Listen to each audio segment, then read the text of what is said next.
ई आकाशवाणी गोरखपुर है। अब रंगवा सभे सुषमा श्रीवास्तव से भोजपुरी में समाचार सुने। कोरोना संक्रमण के नाते रंगवा सभे से अपील बाटे की लापरवाही न करें और ये आसान उपायन के पालन करें और सुरक्षित रहें। मास्क लगाएं, 2 गज के सुरक्षित दूरी बना के रखें, बेर बेर हाथ धोएं और साफ सफाई रखें और टीका लगवाएं। लोगिन के कोविड से संबंधित जानकारी देवे और उनके मार्गदर्शन खातिर राष्ट्रीय हेल्पलाइन नंबर कार्यरत बाटे। ई नंबर हुए 011-2397-8046 और 1075। राज्य हेल्पलाइन नंबरों पर संपर्क कइल जा सकेला। ई नंबर हुए 1800-180-5145 और 6389-300-137 और 0522-4523-000। एकरे अलावे 0522-2610-145। और अब समाचार। प्रधानमंत्री नरेंद्र मोदी कहले हमें कि स्वच्छ ऊर्जा का कई गो फायदा देश में खेती के क्षेत्र ले पहुंचल हुए। विश्व पर्यावरण दिवस के मौका पर एगो वर्चुअल कार्यक्रम के संबोधित करत प्रधानमंत्री कहले कि एथेनॉल आज पर्यावरण के स्वस्थ रखने में प्राथमिकता बन गई हुए। वहां के कहने की सरकार खेती खातिर एथेनॉल के उत्पादन और इस्तेमाल पर ध्यान केंद्रित कर रहल हुए।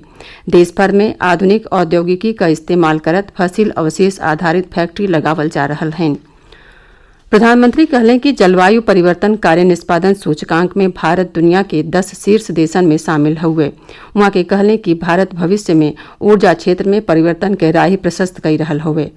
हाल के सालन में सौर ऊर्जा के उत्पादन में 15% के बढ़ोतरी भइल हुए। श्री मोदी कहलें कि किसानन खातिर कूड़ा करकट और कृषि अवशेष से ऊर्जा पैदा कैले के उपाय अपनावल जा रहल हुए। विश्व पर्यावरण दिवस पर आज प्रदेश भर में लोग पौधा लगा के प्रकृति के बचौले का संकल्प ले रहल हुए। मुख्यमंत्री योगी आदित्यनाथ लखनऊ में अपने सरकारी आवास पर पौधा लगौलें। वहां के प्रदेशवासियन के विश्व पर्यावरण दिवस का बधाई देत कहलें कि वृक्षारोपण खाली एगो औपचारिक कार्यक्रम नहीं बने के चाहिए। वहां के कहलें कि प्रदेश सरकार इस साल जुलाई के पहला हफ्ता में वन महोत्सव के समय 30 करोड़ पौधा रोपले का लक्ष्य रखले हुए। मुख्यमंत्री योगी आदित्यनाथ पूर्वांचल एक्सप्रेसवे का निर्माण जल्दी पूरा कैले का निर्देश दिले हुए। वहां के कहने की एक्सप्रेसवे के निर्माण कार्य में तेजी ले आवत एक अगला 2 से 3 महीना में पूरा कर लिहल जाए। वहां के बुंदेलखंड एक्सप्रेसवे का निर्माण इस साल अक्टूबर-नवंबर में पूरा कैलहू का निर्देश दिली। श्री योगी कहलें कि गोरखपुर लिंक एक्सप्रेसवे के निर्माण कार्यों में तेजी ले आवत एक तय समय में पूरा कर लिहल जाए। मुख्यमंत्री काली लखनऊ में पूर्वांचल बुंदेलखंड गंगा और गोरखपुर लिंक एक्सप्रेसवे परियोजना के प्रगति का समीक्षा करत रहलें। प्रदेश में कोरोना से ठीक भइले के दर बढ़ के 97.6% हो गल बाटे। रोज के संक्रमण दर में लगातार गिरावट आ रहल हुए और काल ही 0.3% रहे।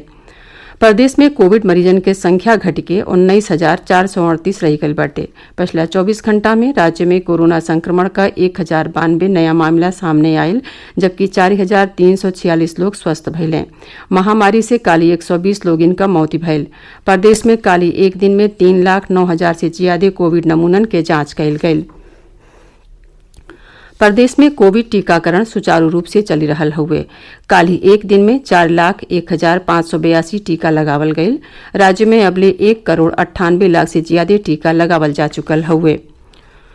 बनारस हिंदू विश्वविद्यालय BHU के एगो शोध में दावा कइल गयल हुए कि ये साल अप्रैल महीना में महामारी के दूसर की लहर के समय बनारस और आसपास के इलाकन में कोरोना वायरस का कम से कम 7 गो प्रमुख स्वरूप मौजूद रहलें।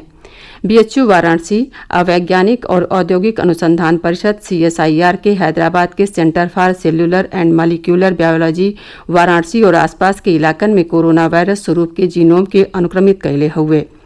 उनकर अध्ययन एही इलाकन में फैलल कोरोना वायरस के कम से कम 7 प्रमुख स्वरूपन का जानकारी देला। BHU में मल्टी डिसिप्लिनरी रिसर्च यूनिट का प्रमुख प्रोफेसर रोयाना सिंह कहलें कि ये स्वरूपन में से सबसे प्रमुख स्वरूप B1617 रहे। ये स्वरूप के देश में दूसर की कोरोना लहर के फैलने के प्रमुख कारण में से एक बतावल गयल रहे। इस समाचार बुलेटिन हमरे YouTube channel AIR news Gorakhpur और ट्विटर हैंडलो AIR news_GKP पर उपलब्ध बाटे। एकरे साथ ही भोजपुरी समाचारन का ई बुलेटिन पूरा भइल। नमस्कार।